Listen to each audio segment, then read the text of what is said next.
Hi, this is MIcornus Phokane, the leader and the founder of Church Governance Solutions. Today we want to speak about things that discourage visionaries. And I want to bring this topic because there are many visionaries that have been discouraged, and there are many people that don't believe that visionaries can be discouraged. And as Church Governance Solutions, we have seen pastors, some coming to us and approaching us and say, I feel like giving up. I feel like actually stopping, continue with the ministry. And the reason behind that is there are things underlying that can discourage visionaries. Remember that visionaries are human beings as well that can be discouraged like you and I. So therefore we must not undermine the feeling that they have of being discouraged. And that's the reason that as Church Governance Solutions, I want to bring this topic forward today for us to be able to understand that even visionaries can be discouraged. And today I want to embrace them with my arms and hug them and all visionaries that feel discouraged. I don't know wherever you are, my brother, my sister, you are saying, I feel like quitting the ministry. I feel like leaving the ministry and throwing everything. I feel like washing my nets and just continue with my life because the life of ministry, I want to give up on it. And there are those that feel that way right now, even as we speak, and I believe that this comes handy today. It comes at the right time for you because we want to encourage you by just looking at the things that makes people discouraged. The first thing is rejection by people that are expected to be supporting. When there are people that you expect them to be supporting you, like your own family members, for instance, and the people that are your closest companions, for instance, visionaries. We talk about vision supporters, for instance. We talk about the elders that you have appointed to become leaders that are supposed to support you. We talk about the very same congregants that were supposed to support you, and they are not there to support you. That is very, very discouraging. And we want to say when they reject you, literally, practically, and you realize that you are being rejected, that becomes painful because it pierces like a sword in the heart. And majority of you've done a lot for people to an extent that when they reject you, then it becomes piercing pain. And I want to speak about this because I know that there are some of you who have gone through a level of being rejected by people that you expect them to support you. Because some of the people you have supported them even to the deepest meaning of support, whereby you've revived their own families that were crumbling and falling. You have actually revived their businesses by spending sleepless nights, by praying for those people. And some of them you've gone out actually to spend your only hard-earned monies as well to support their families with. And all of a sudden the very same people reject you. I can imagine how you feel, but this is actually some of the things that makes the men and women of God that are running ministries, that are having visions, give up on visions and feel like quitting the vision. And the second thing that we have realized that is very common is financial lack to finance the vision.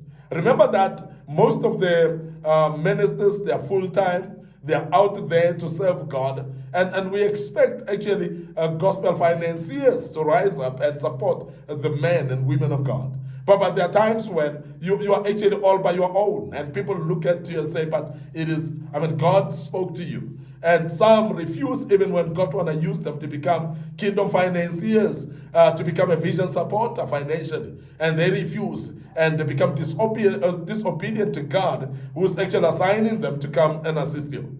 Now, financial lack can be a big problem. Because remember that ministers have got their own families to support as well. Ministers have got their own families to put the food on the table for, and children to go to school, to finance the school fees of their children, and to make sure that they've got transport as well, to go from one meeting to another. And this is very important. And I'm speaking this even to congregants to understand that ministers need financial support.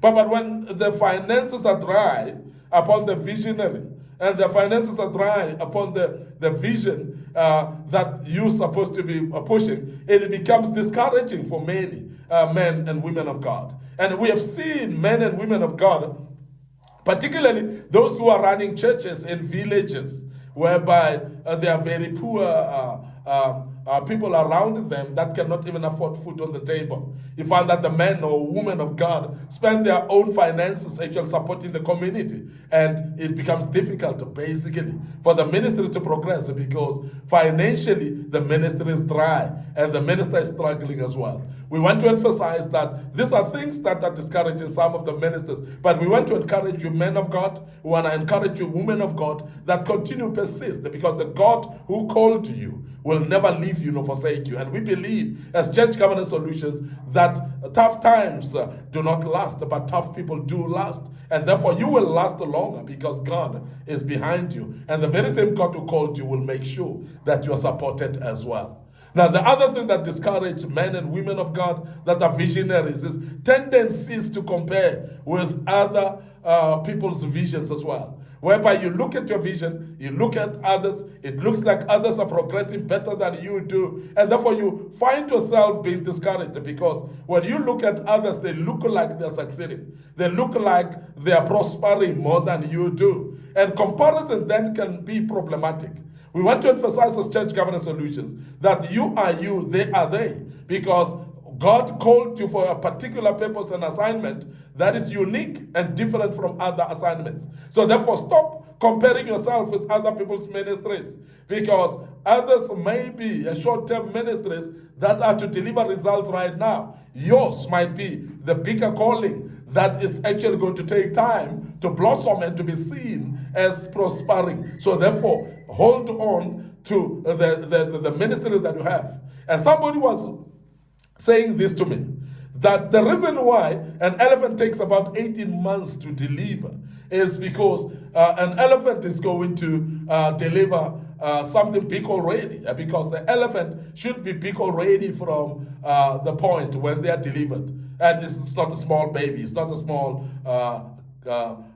cup or whatever. So basically when the elephant delivers, the elephant is big and huge. So already that was speaking to me that the bigger your vision, basically the longer it will take to take off. And therefore you must be encouraged, men of God, you must be encouraged, women of God, that your ministry is greater, your assignment is greater. And that's the reason why it doesn't mushroom like you think it will. It will take a process of progress that will take some years until you start to see the prosperity that you're waiting for. And when you arrive at that point where the prosperity is there now, or you're at the peak of your ministry, you look back and see where God took you from. It may be many years ago, but yes, now you've arrived at the point where God wanted you to be, and you will actually be thankful and look back and say, but God saw me when I was walking through what I was walking through. And I want to encourage you, please, don't give up right now. Hang on for a while again, because God is with you and He will never leave you nor forsake you.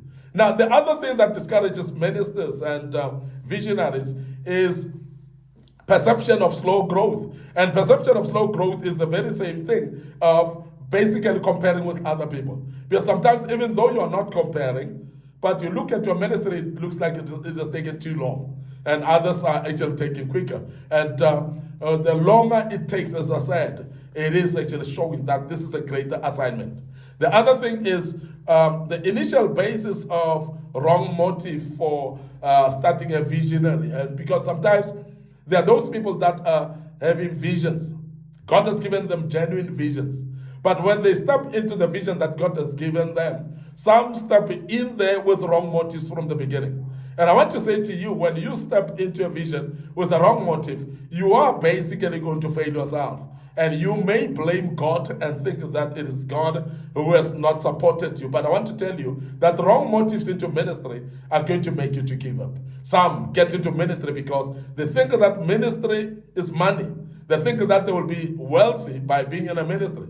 And I want to tell you now that you are being deceived by thinking so, because ministry, there is no money that you think there is. And God is only providing for His own ministries that are faithful to serve Him. God is actually bringing a provision for it. So therefore, when the provision of God comes to a ministry, it is not for your own personal wealth. It's actually to run this vision to make sure that this vision comes to the level that God wants it to be. So please be careful as well that when God blesses you with finances as a minister and a visionary, you don't actually abuse those finances, because the finances are meant to basically to run the ministry successfully, not for your own enrichment. Because there are many people that actually start confusing the finances that come in to their own personal enrichment. So I want you to be aware of that. So initial basis of wrong motive actually in a ministry discourages along the way. And that is why some along the way they feel like giving up.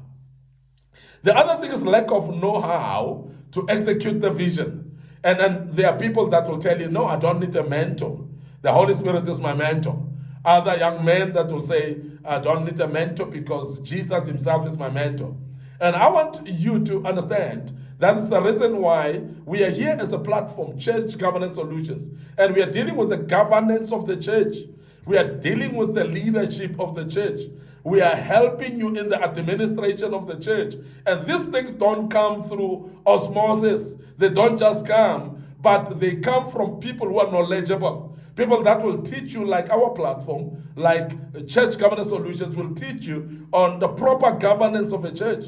And church governance will teach you about the proper leadership, how to put up the structures, how to put up the departments as well. So these things you don't have an experience of. And as a new church, you need this particular ministry to assist you in setting up your church. And there's nothing wrong about it. And remember that we are doing that for free. We're not charging you by any means, because this is the work of God. And therefore, please consult when you are running a church and you don't know how. Because when you don't have a know-how, you're going to hit the wall and you're going to feel like giving up. And some of the ministers that we meet is because they started by their own and they felt like they were not supported. And they had no knowledge of know-how. They had no know-how actually to push the ministry, because they didn't know what to put together. They didn't know what to do. They didn't know where to go to. And they didn't know what to start and what not to start. And that's very decisive at that particular time, because you can either give up or continue blindly and hit the wall. And therefore, it is very important that you consult with people that can assist you. Now, the other thing is paying too much attention to critics. When you start to watch what other people are saying, when you start to feel what other people are saying, and you give up because of that. And that's something that makes people to give up, because when people look at your church and say, but you're not progressing, and you feel like, oh, therefore, I've been seeing it that I'm not progressing, then I'm giving up, because people are criticizing you. Now, that, you must be careful of critics as well, because remember, Nehemiah, when he was building the wall, and they came, Tobias, them to come and criticize him, but he continued. He was resilient. And we want to urge you to become resilient even when people are criticizing you. Because when you start to pay attention to critics, you are going to fail to succeed in the work of God that is busy doing through you. So therefore, it's very key that we emphasize that don't pay attention to critics either. Now, for success, please look up to the one who gave you the vision, who is God, and focus on him, because most of the time we give up along the way because we lose focus of God along the way. We start focusing on things. We start focusing on people. We start focusing on the world itself, and we forget that the one who gave us the vision is God himself. So we want to urge you to focus on God through and through as you are running your ministry. Therefore, your ministry shall be encouraged, and you will do well. You shall never give up at all. I want to end up here today. Your host, MIcornus Phokane. I'm the leader and the founder of Church Governance Solutions, and we believe that you've learned quite a bit out of this. You've been encouraged as a visionary. But also remember our social media platforms, our Facebook page, Church Governance Solutions. Church Governance Solutions is our Facebook page. My personal Facebook page is MIcornus Phokane. So please like those pages and click follow on those pages as well. Instagram and TikTok accounts, MIcornus Phokane. So please follow us on MIcornus Phokane TikTok and MIcornus Phokane Instagram, and God will bless you to do that. We have got a YouTube channel as well, which is passing a lot of videos that were posted in the past that may be very helpful for you. We are under Young Men Empowerment Forum. Young Men Empowerment Forum is our video platform, which is our YouTube channel, and we want you to please subscribe to the YouTube channel. We want you to click notification button as well, and we believe that you will learn out of that. But moreover, please share these platforms with your loved ones, the people that may need to learn out of this platform. Remember, in this platform, we are restoring godly order in the house of the orderly God, and I believe strongly